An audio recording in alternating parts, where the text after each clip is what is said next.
ন্যায় সংহিতাত অসমৰ সৈতে জড়িত এটা বিশেষ বিন্দু বা বিশেষ ক্লজ আমাৰ বাবে অত্যন্ত গুৰুত্বপূৰ্ণ। এতিয়া ইয়াত এটা খুব ভাল প্ৰভিজন আহিলে যে চাইল্ড মেৰেজ কোনোবাই যেতিয়া কৰে সবচে ডাঙৰ কথা যে উইথ কনসেন্ট 18 বছৰৰ তলৰ ছোৱালীৰ লগত সেক্সুৱেল ইন্টাৰকোৰ্স কোনেও কৰিব নোৱাৰে।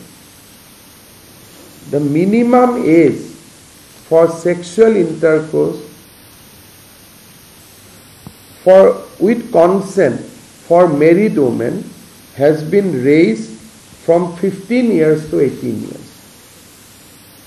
তাৰমানে এতিয়া 18 বছৰৰ তলৰ ছোৱালীক যদি কোনোবাই বিয়া কৰায় আৰু যদি তাত সন্তান থাকে তেতিয়ালে সেক্সুৱেল ইন্টাৰকোৰ্স ইজ প্ৰুফ। যে 18 বছৰ আপুনি 16ত বিয়া কৰালে 12 বছৰত বিয়া কৰালে 18 বছৰ আগতে আপোনাৰ সন্তান হ'ল। তাৰ মানে 18 বছৰৰ আগতে আপুনি আপোনাৰ পত্নী হলেও আপুনি সেক্সুৱেল ইন্টাৰকোৰ্স কৰিব নোৱাৰে। আৰু যেহেতু সেক্সুৱেল ইন্টাৰকোৰ্স কৰিছে this has become a new category of offense under ভাৰতীয় ন্যায় সংহিতা। ইয়াৰ ফলত চাইল্ড মেৰেজৰ ওপৰত আমি বহুত কাম কৰিব পাৰিম। আৰু ন্যায় সংহিতাত কোৱা হৈছে যে 18 ইয়াৰ্ছৰ তলৰ even কনসেনচুৱেল ইন্টাৰকোৰ্স is equivalent to rape।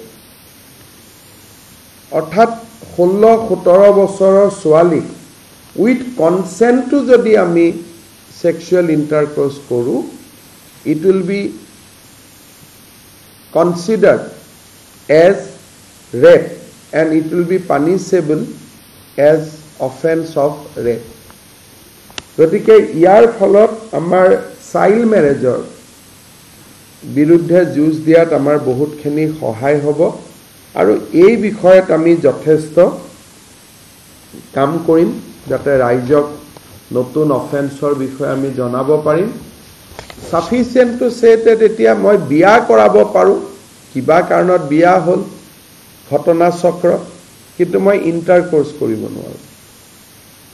গতিকে চাইল্ড মেৰেজৰ লগত 18 বছৰ তলতটো প্ৰহিবিটেড আছে, পানিশমেন্ট কম আছিলে 3-4 years। কিন্তু যেতিয়াই আপুনি child marriage with sexual intercourse it will become a rape। ধৰ্ষণৰ গোচৰত